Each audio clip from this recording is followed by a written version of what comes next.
কেমন আছো সবাই? আবারও চলে আসলাম আরেকটা রেসিপি নিয়ে। আজকে তোমাদের সাথে নারকেলের একটা দারুণ স্বাদের মিষ্টির রেসিপি শেয়ার করব। এই রেসিপিটা আমি আমার বান্ধবী নাসরিনের কাছ থেকে পেয়েছি। এটা বেসিক্যালি ওর মায়ের রেসিপি। তাহলে চলো বেশি কথা না বাড়িয়ে শুরু করে দিই রান্নাটা। এদিকে দেখো আমি একটা কড়াই বসিয়ে নিয়েছি। কড়াইয়ের মধ্যে এখানে আমি 500 দুধ নিয়েছি, আমুল দুধ নিয়েছি। তোমরা চাইলে গরুর দুধও ব্যবহার করতে পারো। এবারে দুধটাকে বেশ ভালো করে ঘন করে ফুটিয়ে নিতে হবে। দুধটা বেশ অনেকটাই ঘন হয়ে গেছে, আর আমি নারকেলটাকেও কুড়িয়ে নিয়েছিলাম এই ফাঁকে।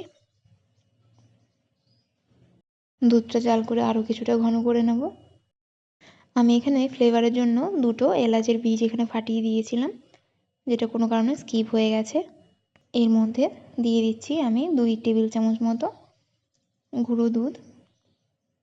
আমি কিন্তু এখন কোনো চিনি কিন্তু ব্যবহার করিনি, যেহেতু এখানে আমি গুঁড়ো দুধ ও কনডেন্স মিল্ক দুটোই ব্যবহার করছি, তাই চিনিটা একটু বুঝে দিতে হবে, না হলে বেশি মিষ্টি হয়ে যাবে। গুঁড়ো দুধটা দেওয়ার পর এখানে আমি নারকেলটাকে দিয়ে দিচ্ছি। এখানে আমি অর্ধেক মতো নারকেলটা দিয়েছি দুধের কোয়ান্টিটি অনুযায়ী। যেহেতু 500 দুধ, তাই আমি অর্ধেকটা নারকেল ব্যবহার করেছি। তোমরা চাইলে বাড়িয়ে বা কমিয়েও দিতে পারো।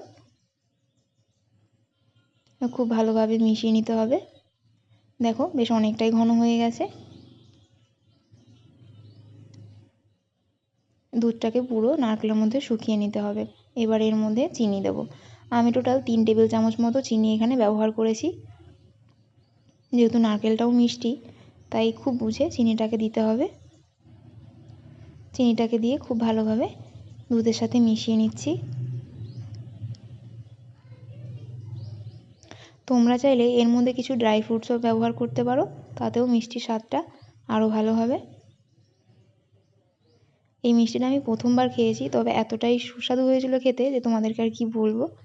আর এখানে দেখো আমি কনডেন্স মিল্ক দিয়ে দিলাম। আমি এখানে 2 টেবিল চামচ মতো কনডেন্স মিল্কটা দিয়েছিলাম। কনডেন্স মিল্কটা দেওয়ার সঙ্গে সঙ্গে কিন্তু এটাকে নাড়াতে হবে, না হলে নিচে কিন্তু লেগে যাবে।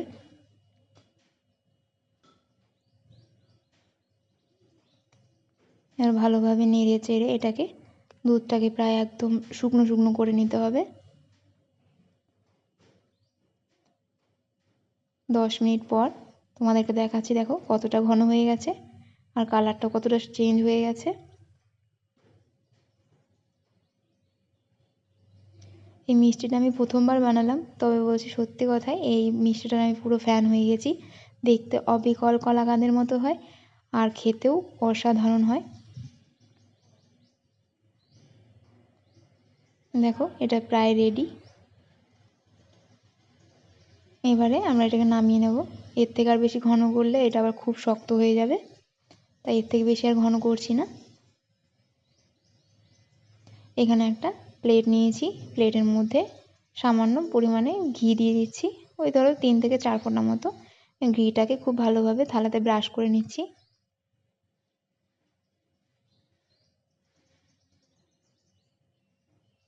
ঘিটা ব্রাশ হয়ে গেলে এবারে এর মধ্যে নারকেলের যে মিশ্রণটা তৈরি করেছি আমরা, সেটা এখানে দিয়ে দেবো।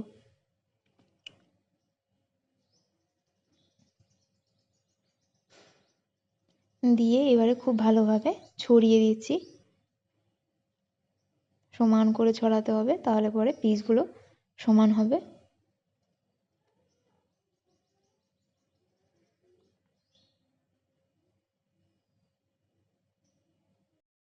দেখো এদিকে খুন্তি দিয়ে বেশ চেপে চেপে এটাকে আমি সমান করে নিয়েছি।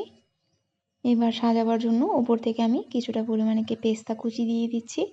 এটা অবশ্যই অপশনাল, না দিলেও কোনো সমস্যা কিছু নেই, তবে দেখতে ভালো লাগবে তাই আমি এটা দিয়েছি। আর সবশেষে উপর থেকে কিছুটা পরিমাণে কেশর আমি দিয়ে দিচ্ছি।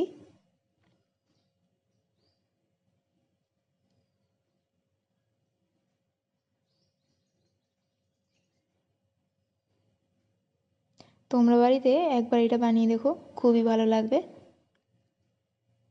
আর যদি ভিডিওটা ভালো লাগে তাহলে একটা লাইক করে দিও। এবারে এই মিষ্টিটাকে আমি রেখে দেবো 2 ঘন্টার জন্য ফ্রিজে। ফিরে এলাম 2 ঘন্টা পর। মিষ্টিটা দেখো পুরো সেট হয়ে গেছে। এবারে আমি চাকু করে পিস পিস করে কেটে নেব। আমি এখানে খুব একটা বেশি বড় করিনি, তোমরা তোমাদের ইচ্ছা মতো কেটে নিও।